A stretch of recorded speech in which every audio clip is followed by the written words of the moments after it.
Biggest people here.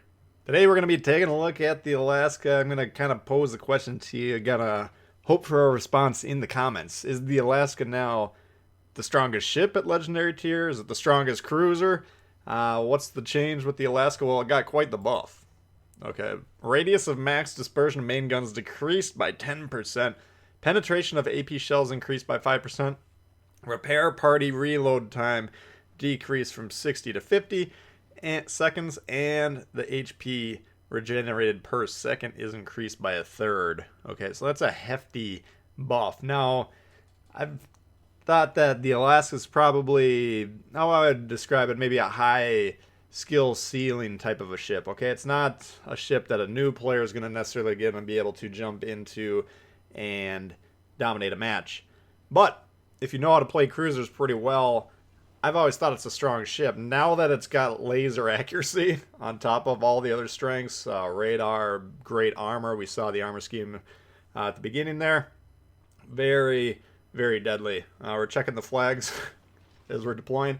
But I did want to point out on the armor scheme, if you missed this, you can feel free to rewind it here and check it out. But on the side of the ship, you know, you got the armor at the sea level, very strong. You know, if you're angled, you're not going to be going through that. But above that, you know, upper hull kind of, if this ship is angled and you're in a battleship, for instance, legendary tier battleship, you'll probably be able to punch through that side. Yamato can punch through it regardless, but everyone else is going to have a hard time penetrating the nose. So this one in general, you want to be pointing directly at the shots coming at you here. Fletcher, great play here, deploying the smoke. Now my initial urge is to get up to this island here. I want that island on my right hand side. That limits the exposure to B. Okay, every time we talk about shards, we talk about the interplay between the middle of the map and the two flanks. That's really the key to this map. You want to be looking for crossfires. But here, since we got a Fletcher over here, we've identified two targets. We're looking for the third, potentially the destroyer. I just want to be able to support them. So initially I was going to get right on that island, but then I'm like, yo, we got a smoke and sitting here. You know, this is actually a great play. Let's use the smoke. So we slam on the brakes and spin the wheel. You know, spinning the ship. If you're turning your ship, that'll help you slow down a little bit quicker. Barely keep the center of the ship in the smoke there. Now that we shot there, looks like we were just out of it. But as we pull back in, we're utilizing the smoke once again. And this is a great play. This is why destroyer, cruiser combos and divisions are so strong, because especially these American destroyers with the 2-minute smoke, long duration deployment type smokes. You can get these cruisers in here, and then the destroyer, look what he's doing. He's on sea, he's capping and spotting. Okay, this is actually a pretty good play here. And I can't remember how the scoreboard winds up with this game. I chose this game because I think it's a very well played high tier game. I wish this is what high tiers were always like. But I think we got to put a little bit of a shout out to the destroyer. Now he's about to get capped. He is getting spotted. Okay, he did catch that, but the enemy destroyer deployed from the middle all the way over here. For some reason he didn't want to play B. Maybe got chased off by raiders. Who knows? But he actually comes over here, chases down the destroyer, and because the destroyer is really close to a lot of support ships, well, he's actually going to go down here. We're going to try and chime in with the guns on this Fantastic. If we're going to lose our destroyer, we for sure want to get him dead. Now, ours went down, and you could see as that situation was developing, it was almost certain that he was going to, but luckily myself, the Fletcher, and whoever else was shooting him, got him low enough to take him off the board. So we kind of trade destroyers. That's an acceptable result here because we already control C. Alright, so now I'm going to move back basically where I intended to deploy. I think we saw this yesterday in the Stalingrad game, but we're going to basically be playing off these little offshoots of these islands that are kind of cut out for cruiser height. And this is a common play that you want to be making in these high legendary tier cruisers. Okay, there. So far we got the Worcester, we got the Alaska, and now the Stalingrad, and all three of these can really tank shots in the nose. Some of them are more durable than others. I'd say the Stalingrad is the most durable out of all of them. But again, we're protecting our side here. We got no one's on our left, okay? Despite some of the backline betties who might be guarding the backline in a lot of your games, nobody can ever actually spawn from the north side of this map. So we don't have to worry about that, at least not at this point in the game. And everything to the south, blocked by this island. So really, as we back up here, we don't want to get shot by whatever that ship is on the right there. Looks like a Grover. But now we've limited this engagement 1v1. We got the HP advantage here. All we got to do really is just trade equally with this guy and we'll go ahead and whittle him down. It might take a minute or two here. We'll test out some shots with AP. We'll test out some shots with HE. Not going to really ever get a lot of monstrous damage on an angled Alaska like this. Not with our guns.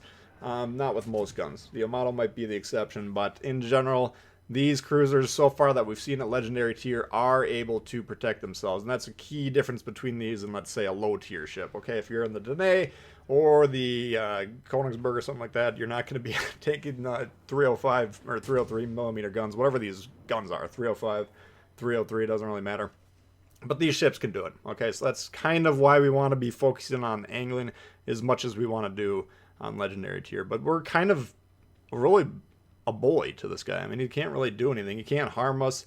We're just whittling him down. It might take a moment. There goes the key. Chimes in for the kill there. Great job. And now we're just going to continue to advance. Look at the situation on the board here. We got C. We got B. A's contested. I would say Red's probably got an advantage over there right now. But that one looks to be stalemated, at least for the moment. So we're going to try and corral these guys. Because look at what B...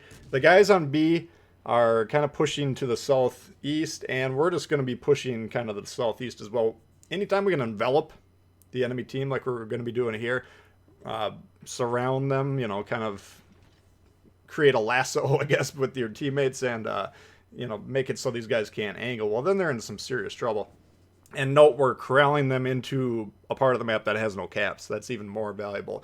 The more we can tie them up in this position, the more time it's going to take off the board, and the further the score is going to be out of reach for these guys. So we're just pushing here. We're keeping an eye on our teammates, trying to get as much spread and separation as we can. But now we note that the Alaska's coming over here. We do angle in towards the right-hand side of the screen. That's just in case any of those red ships come around there when we're focusing on this thing. But then we waited for the back turret to emerge over there. And that's kind of the key. I don't know where the citadels are on any ships, but I know where they are on most ships, and that's between the turrets, okay?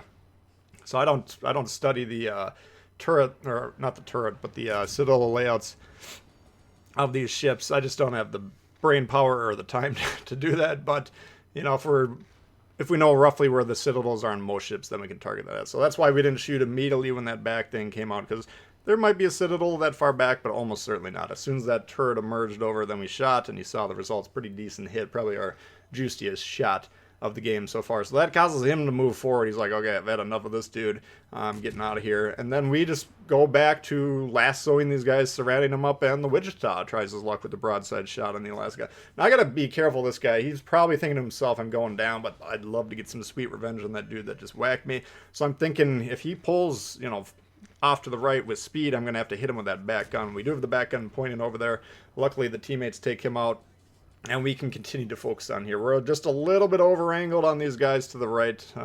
You know, the Key and the Grober, I think. But this Wichita can't really damage us. He's got some HE coming in. He might get a little chip damage here and there, but, you know, maybe a fire here and there. And same situation, okay? We got the AP loaded here. We're just aiming up on the ships. We're not trying to hit the hull, trying to hit that superstructure. And we're saying to them, you know, your buddies, your support ships are blocked because of our position on this island, and we can trade shots with you. We got plenty more HP. You're going to lose that fight. So we're gradually just kind of removing these pieces over here. We don't have any kills.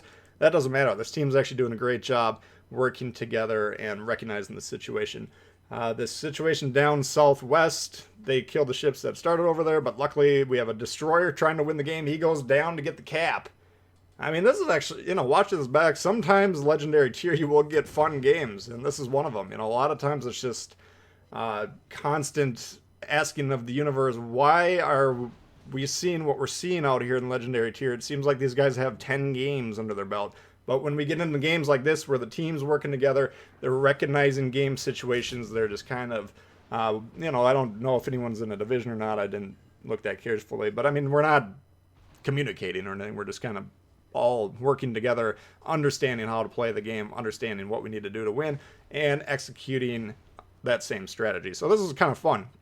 Anyway, getting back to my thinking now, again, we have these guys corralled into, you know, the nether regions of the map. No caps down there. They're outnumbered now at this point in time. They're not having a great game in terms of their fun level. But what we want to do is we want to cut off any attempt towards B or C. So I'm going to angle over here, If I go to the left, we're just kind of going more towards the edge of the map. Here, we're going more towards the center of the map, and that's where we're projecting power.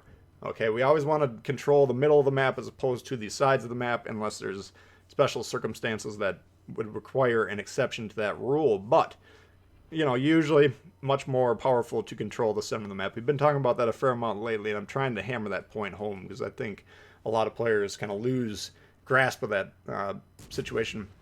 Popped the radar there because the Grober was running amok. He wasn't doing anything, but he was just chilling. Nobody knew where he was.